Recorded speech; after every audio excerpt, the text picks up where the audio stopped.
Bienvenidos a su canal de YouTube Español en Casa. El día de hoy vamos a estudiar cuál es la diferencia entre el lenguaje connotativo y el lenguaje denotativo. Y vamos a ver algunos ejemplos de uso del lenguaje connotativo y del lenguaje denotativo. En realidad no es tan complicado, no es tan difícil, y cuando yo les explique a través de los ejemplos, estoy segura que te va a quedar muy claro cuál es la diferencia entre estos dos tipos de lenguaje. Sí, antes de comenzar, si esta es la primera vez que ves un video de mi plataforma educativa, te voy a pedir que te suscribas en el botón que está debajo y también que le des like a este video y lo compartas con tus amigos y familiares o con personas que también como tú tienen dudas, están seguramente haciendo tareas desde la casa, por lo cual pues pueden encontrar en YouTube toda esta información con el objetivo de que puedan tener un poco de guía y de ayuda a la hora de estudiar. Si ya eres parte de mi comunidad educativa, quisiera pedirte un favor muy especial.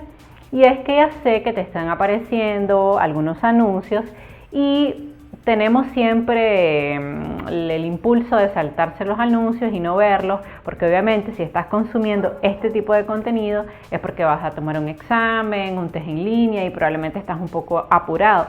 Pero a pesar de eso quisiera pedirte un poquito de paciencia, que lo veas, que no lo saltes, porque recuerda que de esa manera tú contribuyes a que mi proyecto educativo siga siendo sostenible económicamente y que yo pueda monetizar mi contenido para de esta manera poder seguir creando más tutoriales. Bueno, entonces vamos a comenzar. El lenguaje connotativo es aquel lenguaje que permite connotar o sugerir algo. Es un lenguaje, por tanto, que está cargado de mucha subjetividad y que depende mucho de la comunidad lingüística donde se esté generando este tipo de lenguaje. Es muy propio de los textos literarios y un buen ejemplo del lenguaje connotativo son los refranes y otro buen ejemplo son las figuras literarias o retóricas. Recuerden que entre las figuras literarias o retóricas está la metáfora, la personificación, la hipérbole, la comparación, la metonimia, el hipérbato, la anáfora y una serie de figuras literarias. Yo tengo 3 videos en mi canal sobre las figuras literarias o retóricas si quieres ahondar en este tema. Entonces, las características que tiene el lenguaje connotativo es que depende del contexto, o sea, depende del lugar donde se esté generando la información, depende también del emisor y del receptor, también del background, o sea, del tipo de aprendizaje o el nivel educativo que tengan las personas que intervienen en este tipo de comunicación. Tiene una función emotiva porque apela a los sentimientos y a las emociones, también a los presaberes y las ideas preconcebidas de una comunidad lingüística. Tiene un uso no oficial porque este tipo de lenguaje no lo vamos a encontrar en textos científicos ni en tesis, normalmente no está en periódicos ni en revistas, porque este tipo de lenguaje es no oficial, entonces es muy común en los poemas, en los versos, en los refranes, como les decía, es que encontramos este tipo de lenguaje que no es objetivo, sino que es subjetivo. Tiene un carácter muy personal, claro, porque depende mucho de quién está creando el mensaje. Como el hincapié no es en el mensaje, sino en la persona que lo envía, en el contexto y también en quien la recibe, en la comunidad lingüística, pues entonces tiene un carácter muy personal porque depende mucho de los matices que le dé la persona que esté hablando. Si lo decimos con ironía, con seriedad, con broma, porque en el lenguaje connotativo utilizamos mucho el doble sentido. Además, es muy abundante en la literatura, como les decía, y un buen ejemplo son todas las figuras retóricas que nosotros tenemos en español. Entonces, vamos a ver algunos ejemplos de lenguaje connotativo, algunos refranes y algunas figuras retóricas. Más vale pájaro en mano que 100 volando. En este caso, yo no me estoy refiriendo a que más vale tener un pájaro que 100 que estén volando. O sea, este lenguaje no es objetivo, o sea, no es literal, sino que aquí lo que estamos queriendo decir es que más vale una cosa segura que 100 cosas que no son seguras y que simplemente son posibilidades. Entonces, si ustedes se fijan aquí, este refrán utiliza un lenguaje connotativo, porque aquí lo que estamos tratando de decir o de informar está surrepticiamente, o sea, no está de manera objetiva. Claro que se entiende, pero se entiende también si nosotros pertenecemos a una determinada comunidad lingüística. Es decir, si este refrán, por ejemplo, se lo dijéramos a una persona norteamericana o a una persona que no habla español, no entendería este mensaje.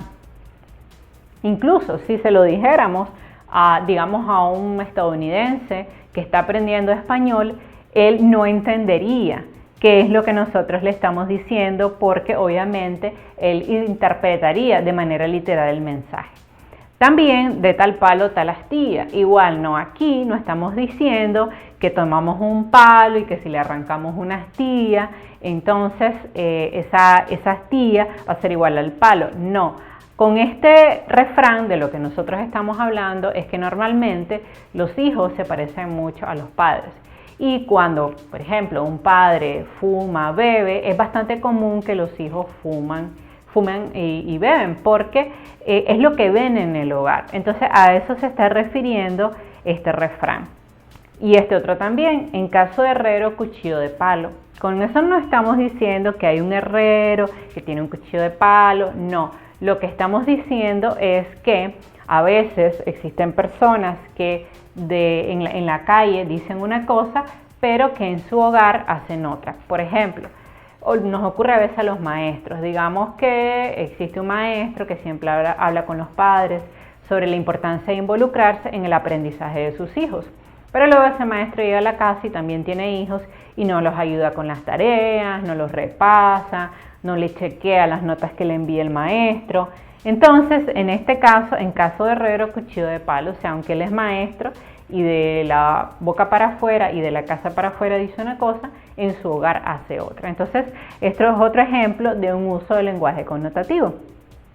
No hay peor ciego que el que no quiere ver. Aquí yo no me estoy refiriendo a que hay una persona ciega y que esa persona no quiere ver. No, yo no quiero decir eso. Lo que estoy intentando explicar que no hay peor ciego que el que no quiere ver. O sea, si una persona se resiste a ver algo, no importa cuántas veces yo se la explique, esa persona igual va a ver lo que él quiere.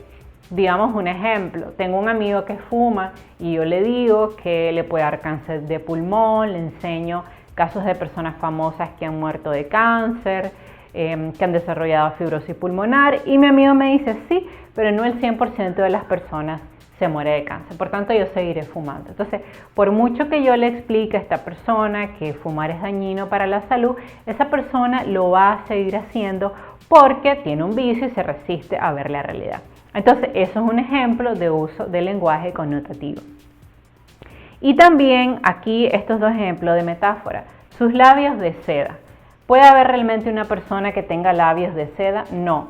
Yo aquí lo que estoy queriendo decir es que sus labios son tan suaves como la seda. Pero aquí estoy haciendo uso del lenguaje connotativo. O su piel de bronce.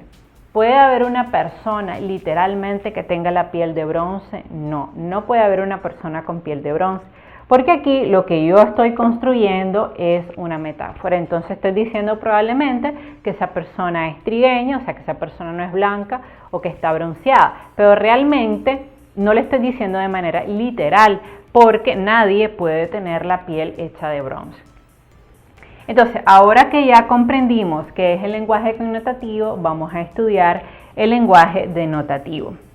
Y es el que usa la palabra acorde a la realidad en su sentido estricto y en su sentido objetivo. Esto es muy importante porque en el caso del lenguaje connotativo lo que tenemos es un sentido subjetivo.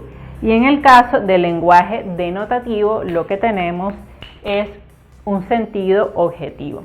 Entonces, este se usa para informar. ¿Cuáles son las características del lenguaje denotativo?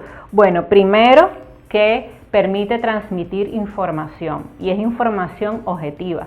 Se centra mucho en el mensaje, ya no importa tanto el contexto, quién lo envía, quién lo recibe, porque lo importante en el lenguaje denotativo es que lo valioso es la información per se. Por tanto, la importancia de este tipo de lenguaje está en el mensaje.